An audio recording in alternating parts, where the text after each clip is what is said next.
శ్రీ గురుదత్త. జై గురుదత్త. శ్రీ మహాగణాధిపతయే నమ. శ్రీ సరస్వత్యై నమ. శ్రీపాదవల్లభాయ నమ. ఆధ్యాత్మిక బంధువులకి, దత్త బంధువులంతమందికి కృతజ్ఞతాపూర్వక అభివందనాలు తెలియచేసుకుంటూ, ఇవాళ మనం గులాబ్ బాబా వారి యొక్క దివ్య లీలల స్మరణంలో మనం 19వ రోజు మనం స్మరణం చేసుకుంటున్నాం. ముందుగా గ్రంథకర్త అయినటువంటి కీర్తిశేషులైనటువంటి పిచ్చయ్య మాస్టర్ పాదాలకు నమస్కారం చేసుకుంటూ, అలాగే సాక్షాత్తు శ్రీకృష్ణ పరమాత్మ అయినటువంటి ఆపద్బాంధవుడు, భక్త సులభుడు, భక్తజన రక్షకుడు అయినటువంటి గులాబ్ బాబా వారి దివ్య పాదాలకి శిరస్సు వంచి సాష్టాంగదండ ప్రణామములు చేసుకుంటూ అందరినీ అనుగ్రహించమని కోరుకుంటూ, గోపాల గోపాల గులాబ్ బాబా గోపాల, దేవకీనందన గోపాల, గులాబ్ బాబా గోపాల, తండ్రి పాహిమాం పాహిమాం రక్షమాం రక్షమాం. మన భాగ్యవసాన పరమాత్మ రూపధారుడైనటువంటి గులాబ్ బాబా మన మధ్యన ఈనాడు సంచరిస్తున్నారు.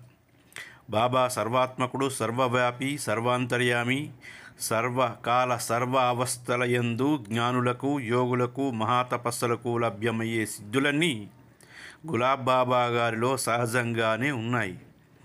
సిద్ధులు పుట్టుకతోనే సిద్ధించవచ్చు అంటారు పతంజలి మహర్షి. మూకతి కరోతి వాచాలాం లోకోత్తరాణం చేతాంసికోతు విజ్ఞాతుమర్హసి. లోకోత్తరమైనటువంటి మహనీయుల తాలూకా మనస్సు తెలుసుకోవడం ఎవరితరం? నక్షత్రాలని కొలవవచ్చు, ఆకాశం మీద నక్షత్రాలు కొలవవచ్చు, సముద్రపు లోతును కొలవవచ్చు, ఇసుక తిన్నెల మీద ఇసుక రేణువులు లెక్క పెట్టవచ్చు. కానీ ఇక్కడ మహనీయుల తాలూకా జ్ఞానాన్ని మనం వెలకట్టడం అది అసాధ్యమైనటువంటి పని. అలాగే అది అజ్ఞానంతో కూడుకున్నటువంటి పని. కాబట్టి అనేక మంది మహనీయుల జీవిత చరిత్రలో జరిగినట్లు ఆధారాలు ఉన్నాయి. ఏమిటి ఆధారాలు? కన్ను మూసి కన్ను తెరిచేట సమయంలో వేల కొలది మైళ్ళ దూరంలో తన భక్తులని కాపాడటంలో వాళ్ళు మాయా రూపంలో, సూక్ష్మ రూపంలో వెళ్ళి ఆ పనులను నిర్వహించి వాళ్ళని కాపాడి వస్తూ ఉంటారు. ఇది మహనీయుల జీవిత చరిత్రలో కొల్లలుగా జరిగినటువంటి సంఘటనలు మనకి. అంతేకాదు, మహనీయులు ప్రదర్శించినటువంటి అపురూపమైనటువంటి ఈ లీలని పరమహంస యోగానంద గారు సేకరించి ఒక యోగి ఆత్మకథ అనే గ్రంథంలో ప్రచురించారు. ఏమిటది?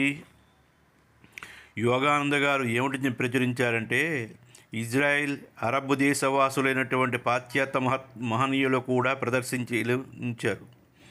బాబా భక్తులకి ఇళ్ళకి ఎలా తీసుకొచ్చారు? బాబా తమ భక్తుల ఇళ్ళకి మారు రూపాలతో వచ్చి భోజనం చేసి వెళ్ళడం అలవాటు. అయితే ఇలాంటి విషయాలు భక్తులకి తెలియకుండానే జరుగుతూ ఉంటాయి. బాబా అప్పుడప్పుడు భక్తులతో ఇలా అంటూ ఉంటారు, నేను పలానా రోజున మీ ఇంటికి వచ్చి భోజనం చేశాను కదా, ఆ రోజున పలానా కూరలు చేసి నాకు వడ్డించావు కదా అని. ఇది విన్న భక్తులు అవాక్కైపోతారు. వారిని మనం కనిపెట్టలేము. ఏ రూపంలో భగవంతుడు మన ఇంటికి వస్తారో మనం కనిపెట్టడం చాలా కష్టం. అది మాయా అని మనల్ని కప్పుతుంది. దాన్ని తెలుసుకోవడమే చాలా కష్టం. దాన్ని తెలుసుకోవాలి అంటే గురువు తాలూకా పాదాలను విడిచిపెట్టకుండా నామాన్ని నాలుక యందు నడయాడుతూ ఉంటే తప్పనిసరిగా అది కొంచెం వరకు కనిపెట్టడానికి కొంచెం ఇంత పిసరు మనకు అవకాశం వస్తుంది. అలాగే బట్కస్ గారి నాగపూర్, నేను గులాబ్ బాబా గారి లీలల వందల సంఖ్యలో చూసే భాగ్యాన్ని కలిగింది. ఇటువంటి అవతారమూర్తితో కలిగినటువంటి పరిచయం నా పూర్వజన్మ సుకృతమని చెప్పుకోవలసి వస్తోంది. మా చెల్లెల అనుభవం ఇలా చెబుతున్నాను.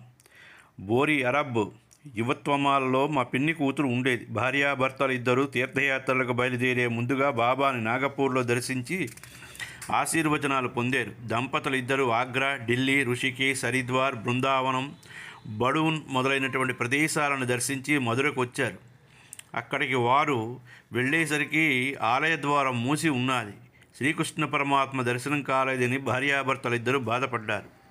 ఆలయ సమీపంలో ఒక చెట్టు ఉంది. ఆ చెట్టు వద్ద ఎవరో మురళి వాయిస్తున్నారు. అక్కడ జనమంతా చుట్టూ మూగి ఉన్నారు. భార్యాభర్తలు ఇద్దరు మురళీనాదానికి పరవశులై అక్కడికి వెళ్ళారు. మురళి వాయిస్తున్నటువంటి బాబాను చూసి తలవని తలంపుగా బాబాని దర్శించినందుకు చెప్పలేనంతటి ఆనందం వారికి కలిగింది. బాబాగారికి ప్రణామాలు చేసి వారిద్దరూ యాత్రలు పూర్తి చేసుకుని నాగపూర్కి వచ్చారు. మధురలో బాబాను దర్శించిన విషయాన్ని నాతో చెప్పారు. నాకు ఆశ్చర్యం వేసి వారితో ఇలా అన్నాను, మేమంతా బాబాతో గంధంలో ఉండగా బాబా మధుర రావడానికి వీల్లేదని చెప్పాను. నిజానిజాలు తెలుసుకోవాలని వారిద్దరితో బయలుదేరి వెళ్ళి బాబాను నాగపూర్లో దర్శించాను. ఈ విషయాన్ని బాబా గారిని అడిగితే వారు చిరుమందహాసం చేశారు. మధురలో శ్రీకృష్ణుని దర్శనం కాకపోయినా వారికి నిరాశ నిస్పృహని తొలగించడానికి గోపాలకృష్ణ గులాబ్ బాబా గారు మురళి వాయిస్తున్నట్లు ఆ చెట్టు కింద ప్రకటితమయ్యారు. ఇది అలాగే శ్రీ బూరే జైపాల్ నయ్యర్ కుమారి సుశీలా దేవులాకర్ గారి అనుభవం. బాబా భక్తులైనటువంటి బూరే జైపాల్ నయ్యర్ కుమారి సుశీలా దేవులాకర్ మొదలైనటువంటి వాళ్ళు బస్సావల్ నుంచి కారులో కాటేలుకు బయలుదేరారు. తెలహారా గ్రామం వచ్చేసరికి అర్ధరాత్రి అయ్యింది. అర్ధరాత్రి కావడం చేత దారి తప్పి వేరొక మార్గం వెళ్ళిపోయారు. వారు ఎటు వెళుతున్నారో వారికే మాత్రం అర్థం కాలేదు. సుశీలా దేవులాకర్ మార్గం తప్పిపోయామని చెప్పినా ఆమె మాటలు వారు లక్ష్య పెట్టలేదు. అలా ప్రయాణం చేస్తూ ఉండగా మరొక కారు శరవేగంతో దూసుకుని వచ్చి వారి కారు ముందు ఆగింది. ఆ కారును నడుపుతున్న వ్యక్తి వారితో ఇలా అన్నారు, మీకు ఈ మార్గం తప్పి పంచగాం వైపు వెళుతున్నారు. అది దొంగల ప్రాంతమని మీకు తెలియదా? మరణించడానికి వెళుతున్నారా అని అపరిచిత వ్యక్తి కాటేలుకి వెళ్ళే మార్గం చూపించి వెళ్ళిపోయారు. ఆ రాత్రికి కాటేలు మార్గాన్ని చూపించారు. ఉదయాన్నే బాబాను దర్శిస్తే రాత్రి భగవంతుడు మిమ్మల్ని రక్షించాడు కదా అని వారితో అన్నారట. ఎవరిని ఎవరు రక్షించినా ఆ రక్షించినటువంటి ఘనత భగవంతునిది అంటారు కానీ బాబా తనపై ఎప్పుడూ పెట్టుకోరు. శ్రీ ముంద్రా బూరే గారి అనుభవం. ముంద్రా బూరే కొందరు భక్తులు షేంగావ్ నుండి కాటేలుకి కాలినడకన బయలుదేరారు. ఆ రోజుల్లో కాటేలుకి బస్సులు ఉండేవి కావు. కాటేలుకి పోవాలి అంటే ప్రైవేటు ట్యాక్సీ మాట్లాడుకుని బయలుదేరక తప్పదు. అందుకు కాలినడకన 5 లేక 6 మైళ్ళ దూరం ప్రయాణం చేశాక ఎదురుగా ఒక కారు వస్తే అతను ఆ కారు ఆపి, మీరందరూ కాటేలుకి పోతున్నారు కదా, నా కారులో రండి, కాటేలుకి తీసుకువెళ్ళి దింపుతాను అని చెప్పాడట. అయ్యా, మీరెవరో ఆపద్బాంధవుడులాగా మా సమయానికి వచ్చి ఆదుకున్నారని సంతోషపడ్డారు. ఆ యువకుడు వాళ్ళందరినీ కారులో ఎక్కించుకుని కాటేలాశ్రమం బయట దిగబెట్టాడు. ముందర అతనికి డబ్బులు ఇవ్వబోగా, నేను బాబాగారు పంపిస్తే వచ్చానే కానీ మీకోసం డబ్బు కోసం రాలేదని చెప్పాడట. అందరూ బాబాని దర్శించారు. మీ కారు ప్రయాణం బాగా జరిగింది కదా అని బాబా అన్నారట. మేము ఆశ్రమంలో విచారిస్తే బాబా నేనేమీ పంపించలేదు అని చెప్పారు. ఇది బాబాగారు ప్రదర్శించినటువంటి అద్భుతం అని వారికి అవగాహన అయ్యింది. కీర్తిశేషులు నాజ్విల్లి వీరు నాగపూరు హైకోర్టులో న్యాయవాదిగా పనిచేస్తున్నారు. మంచి పేరు ప్రఖ్యాతులు సంపాదించారు. వీరి అమ్మమ్మ తల్లి బూటీ కుమార్తె. బూటీలో షిరిడీ సాయిబాబా మందిరాన్ని నిర్మించినటువంటి మహాతపస్వి. వీరి పూర్వీకులంతా మహనీయుల్ని సేవించి తరించినటువంటి కుటుంబం. నాజ్విల్లి గులాబ్ బాబా భక్తుడు. అతని భార్య పేరు కమలాదేవి. ఆమె అనారోగ్యం వల్ల ప్రముఖ వైద్యుల చేత వైద్యం చేయించారు. ఆమె వ్యాధి వైద్యులకు కానీ ఎక్స్రేలకు కానీ అంతు పట్టకుండా కాటేల్లో గల అమృతకుండా జలాన్ని సేవిస్తే తన భార్యకి వ్యాధి తప్పకుండా నయమవుతుందనే సంపూర్ణ విశ్వాసం ఉన్నది. ఒక శుభప్రదమైనటువంటి రోజున వారిద్దరూ నాగపూర్ నుంచి బయలుదేరి షేవ్గాం చేరారు. షేవ్గాంలో వీరికి బాబా దర్శనమైంది. ఎక్కడికి బయలుదేరావు అని బాబా నాజ్విల్లిని ప్రశ్నించారు. నా భార్య ఆరోగ్యం బాగాలేని కారణంగా కాటేలుకి వెళుతున్నామని బాబాతో చెప్పారు. ఆమెను ఆశీర్వదిస్తూ త్వరలో సంపూర్ణ ఆరోగ్యం చేకూరుతుందని బాబా చెప్పారు. నాజ్విల్లి బాబాను కాటేలుకి రమ్మనమని కోరితే భక్తులంతా బాబా జైపూర్ యాత్ర పోతున్నారని చెప్పారు. భక్తుని ఆవేదన గమనించినటువంటి బాబా, నేను కాటేల్లో లేనని బాధపడతావెందుకు అని అన్నారు. బాబా ఆశీర్వచనాలు పొంది కాటేల్లో ఉంటూ అమృతకుండ జలాన్ని ఆయన భార్య సేవించింది. ఆమె క్రమేణా ఆరోగ్యవంతురాలయ్యింది.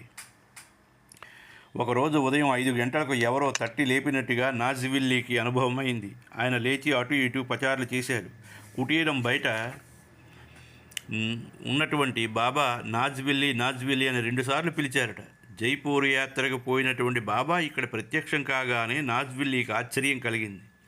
ముందుకు పోవడానికి కాళ్ళు చేతులు వణికాయి. శరీరం అంతా ముచ్చెమటలు పట్టాయి. భయకంపితుడైనటువంటి నాజ్విల్లి బాబాను సమీపించలేకపోయాడు. ఈ విషయాన్ని నాజ్విల్లి తన భార్యతో చెప్పి ఆమె భర్త మాటలు నమ్మలేకపోయింది. కాటేల్ నుంచి భార్యాభర్తలు నాగపూర్కు వచ్చారు. ఒకరోజు వారిద్దరూ నాగపూర్లో బాబాని దర్శిస్తే, నీ ఆరోగ్యం బాగుందా అని బాబాని ఆమెను అడిగితే, బాగున్నది స్వామి అని తల ఊపింది. కాటేల్లో నన్ను చూసి భయపడ్డావా అని అడిగారట నాజ్విలీని. బాబా ఎప్పుడైతే అలా అడిగారో భార్యాభర్తలు ఇద్దరు ఒకరి ముఖం ఒకరు చూసుకుంటూ ఆశ్చర్యపోయారట. సద్గురు అవతారం దాల్చినటువంటి బాబా దేహబద్ధుడైనటువంటి మానవుడు కాదని, విశ్వవ్యాపక చైతన్య స్వరూపుడని నాజ్విలి అనుభవం ద్వారా గ్రహించాడు. అలాగే గుహనే గారి అనుభవం. Security guard reserve bank of India Nagpur Jaiswal గారికి పెద్ద సోడా ఫ్యాక్టరీ నాగపూర్లో ఉంది. అక్కడ ఒక రోజు సంత్ గులాబ్ బాబా కార్యక్రమం ఏర్పాటు చేస్తే గుహనయ్య గారు చక్కగా పాడుతాడు. బాబా అతనికి రాత్రి 10 గంటల వరకు ఉండమన్నారు. గుహనయ్య తనకు కలిగిన అనుభవాన్ని చెప్తున్నాడు. నేను ఈరోజు రాత్రి బ్యాంకు డ్యూటీకి 10 గంటలకల్లా వెళ్ళాలి. భజనల కార్యక్రమంలో నిమగ్నుడనే డ్యూటీ విషయం మరిచాను. రాత్రి దాదాపు 3 గంటలైంది. బాబా జైస్వాల్తో ఇలా అన్నారు, గుహనయ్య గారిని ఆటో రిక్షాలో ఎక్కించి డ్యూటీకి పంపించండి. అప్పటికి కానీ డ్యూటీ విషయం స్మరణకి రాలేదు. సోడా ఫ్యాక్టరీ వారు నాకు 2 లెమన్ బాటిల్స్ ఇచ్చారు. ఒకటి నేను తాగి, మరొకటి నేను స్నేహితుడైన పాండురంగనికి ఇవ్వాలని తలచాను. నేను రిజర్వ్ బ్యాంకు చేరి నా స్నేహితుడికి లెమన్ బాటిల్ ఇస్తూ క్షమించమని ప్రాధేయపడ్డాను. నువ్వెందుకు క్షమించమని అడుగుతున్నావో అర్థం కాలేదు అని అతను బదులు పలికాడు. డ్యూటీకి ఆలస్యంగా వచ్చాను అని చెప్పాను. నా మాటలు అతనికి అర్థం కాక ఆశ్చర్యం కలిగించాయి. నువ్వు నాతో పాటు వచ్చి రిజిస్టర్లో సంతకం చేశావు కదా అని అంటూనే నీకేమైనా మతి చెలించిందా, లేక తమాషాగా నాతో మాట్లాడుతున్నావా అని నిలదీసి అడిగాడు. నన్ను తీసుకెళ్లి రిజిస్టర్లో నా సంతకం చూపించాడు. వెంటనే నా డ్యూటీ బాబాగారు చేసేరని నాకు అర్థమైంది. జరిగినదంతా వివరంగా చెప్పినా నా స్నేహితుడు నమ్మలేదు. నిజం నిలకడ మీద తెలుస్తుందని అతనితో చెప్పాను. ఒకరోజు మేమిద్దరం బాబాను దర్శించి జరిగిన విషయం అంతా వివరించి చెబుతూ ఉంటే బాబా కిలకిలా నవ్వడం ప్రారంభించారు. అలాగే పోలీస్ కానిస్టేబుల్ దాదారావు గారి అనుభవం.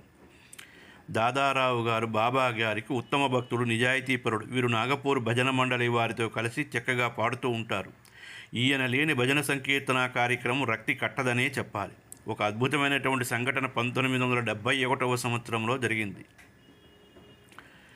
ఒకరోజు బాబా వీరిని వెంట మాహూర్ అనే గ్రామానికి ఉన్న పలానా బయలుదేరి రమ్మన్నారు.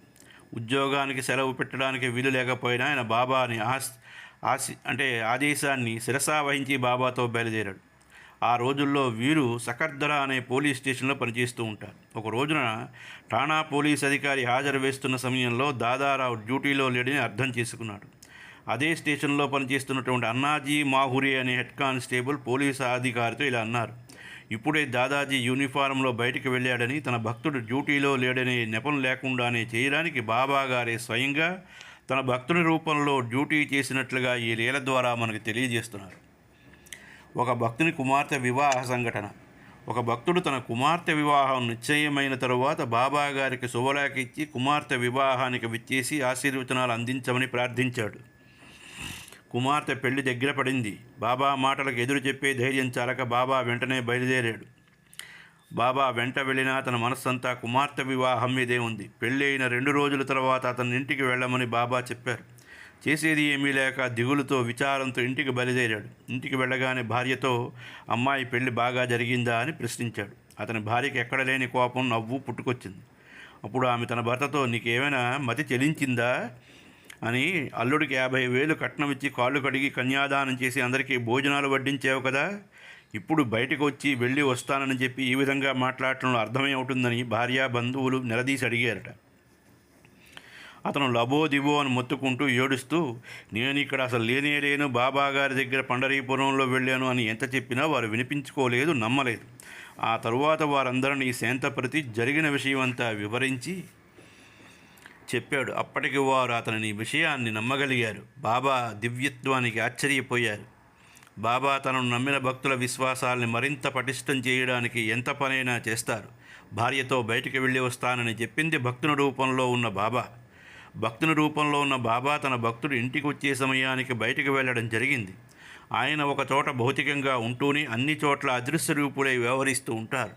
ఇటువంటిదే మనం గురుచరిత్రలో నృసింహస్వాముల వారు దీపావళి పండగ నాడు మొత్తం ఆ గ్రామంలో అందరిళ్ళకి ఒకే సమయానికి వెళ్ళి అందరి తాలూకా ప్రసాదాలని పూర్తిగా ఆరగించి మళ్ళీ అక్కడ నుంచి కదలకుండా అన్ని చోట్ల అన్ని ప్రదేశాలకి పిలిచిన ప్రతి ఒక్కరింటికి వెళ్ళి ప్రసాదాన్ని ఆరగించి వచ్చారు. ఆ తర్వాత కానీ తెలియలేదు నృసింహస్వాములు వారు సాక్షాత్తు అదృశ్య రూపంలో వచ్చారు అని తర్వాత తెలిసింది వాళ్ళకి. అలాగే ఇక్కడ కూడా సిద్ధపురుషుల అవధూతలు వాళ్ళ అదృశ్య రూపంలో, సూక్ష్మ రూపంలో, వాళ్ళు ఉన్న స్థానంలో వాళ్ళ శరీరం ఉంటుందే కానీ వాళ్ళ తాలూకా ఆత్మ మాత్రం అన్ని ప్రాంతాలకి వెళ్ళి తిరుగుతూ ఉంటుంది. ఇది మనం అర్థం చేసుకోవాలి. అలాగే doctor MG Rathod, professor head of the department surgery, JJ hospital, Bombay. ఈ సంఘటన 1989 ఫిబ్రవరిలో జరిగింది. ఎక్కడ రాథోడ్ గారింట్లో శంకర్ అనే 12 సంవత్సరాల కుర్రవాడు పనిచేస్తూ ఉండేవాడు. ఆ పిల్లవాడు బొంబాయికి కొత్త. బొంబాయిలో ఉన్నటువంటి రమణీయ ప్రదేశాలు చూడాలని ఆసక్తి కలిగిన ఒక రోజున ఎవరికీ చెప్పకుండా ఒంటరిగా బయలుదేరాడు. కానీ ఎంతసేపటికి రాని కారణాన డాక్టర్ గారింట్లో వాళ్ళందరూ కంగారు పడ్డారు. పిల్లవాడి తల్లిదండ్రులు ఏమి సమాధానం చెప్పాలా అని డాక్టర్ గారి భార్య ఏడుస్తూ ఉండిపోయింది. డాక్టర్ రాథోడ్ గారు గోకులాష్టమి కాక్టైల్ వెళ్ళాలని బొంబాయి నుంచి షేవ్గాం రైలు టిక్కెట్లు రిజర్వ్ చేసుకున్నారు. పిల్లవాడు తిరిగి రాకపోతే కాటేలు పోలేను కదా అని బాబా ఫోటో ముందు కూర్చుని ప్రార్థన చేశారు. ఆ పిల్లవాడు దారి తెలియక ఏడుస్తూ రోడ్డును వస్తూ ఉండగా ఒక సాధువు చూశాడు. ఎక్కడికి పోవాలని ఆ పిల్లవాడిని అడిగాడు. డాక్టర్ రాథోడ్ గారింటికి వెళ్ళాలని పిల్లవాడు చెప్పాడు. డాక్టర్ గారు ఇల్లు చూపించి ఆ సాధువు వెళ్ళిపోయాడు. పిల్లవాడిని చూడగానే అందరికీ ప్రాణం లేచి వచ్చినట్లయింది. నీకు ఇల్లు ఎవరు చూపించారని డాక్టర్ గారు అడిగితే ఒక సాధువు చూపించి వెళ్ళారని సాధువు రూపురేఖలు వివరించి చెప్పాడు. పిల్లవాడి వర్ణన బట్టి చూస్తే సాధువు గారు ఎవరో కాదు, సాక్షాత్తు గులాబ్ బాబా వారే అయి ఉంటారని డాక్టర్ గారు తన పర్సులో బాబా గారి ఫోటోను చూపించారు. ఫోటోను పరిశీలించగా చూసి వీరే నన్ను ఇక్కడికి దిగబెట్టి వెళ్ళారు అని పిల్లవాడు ఖచ్చితంగా ధృవీకరించి చెప్పాడు. ఆ మాటలు విన్నటువంటి డాక్టర్ గారు రోమాంచితులై కాటేళ్ళకి వెళ్ళి ఈ విషయాన్ని డాక్టర్ గారు బాబా గారికి చెప్తే భగవంతుడే నా రూపంలో వచ్చి కాపాడేరే కానీ నేను కాదు అని బాబా గారు స్పష్టం చేశారట. అలాగే జోదవ్ మాలేగాం అనుభవం. సితౌలి బాబాగారు 31/3/93 బాబాను బొంబాయికి ఆహ్వానిస్తే బొంబాయి వెళ్ళడానికి ఇష్టం లేకపోయినా భక్తుల బలవంతంపై బాబా బొంబాయి బయలుదేరారు. దారిలో మాలేగాంలో ఆగి జోదవ్ అనే భక్తుని ఇంటికి వెళ్ళారు. జోదవ్ మాలేగాంలో ఒక హోటల్లో ఫర్నిచర్ షాప్ ఉంది. జోదవ్ బాబాను భక్తులకి భోజనం చేయమని కోరితే బొంబాయికి త్వరగా చేరాలనే ఉద్దేశంతో భక్తులు భోజనం చేయడానికి సమయం చాలదన్నారు. భోజనం చేయకుండా బయలుదేరితే మీ పొట్టలు మాడుతాయని బాబా అన్నారు. భోజనాలైన తర్వాత బాబా భక్తులతో జోదవ్ ఫర్నిచర్ షాపుకి వెళ్ళారు. ఆ షాపులో ఇనప మంచాలు ఉన్నాయి. మొదట జోదవ్ని అడిగి 2 మంచాలు బాబా తీసుకున్నారు. మళ్ళా 2 మంచాలు తీసుకున్నారు. ఈ విధంగా 14 మంచాలు తీసుకుని వ్యానుపై పెట్టించారు. 14 మంచాలు ఉచితంగా తీసుకువెళ్ళారనే అకస్తో జోదవ్ అన్నయ్య బాబాను విమర్శించాడు. అన్నయ్య మాటకు ఎదురు చెప్పలేక జోదవ్ బాధపడ్డాడు. నాసిక్కి వెళ్లే దారిలో ఉన్న ఇరుకైన ఘాట్ రోడ్డుపై 2 వాహనాలు ఢీకొని రాకపోకలు ఆగిపోయాయి. ఇది అరణ్య ప్రాంతమైనందువలన దగ్గరలో హోటళ్లు లేవు. ఆ రోడ్డు మీదే బాబా భక్తులతో 8 గంటల సేపు అలా ఉండవలసి వచ్చింది. అందువల్ల బొంబాయి ప్రయాణం మానుకుని బాబా మాటలు వినకుండా బొంబాయి బయలుదేరిన భక్తులు దారిలో జరిగినటువంటి ఇబ్బందులు తెలుసుకుని బాధపడ్డారు.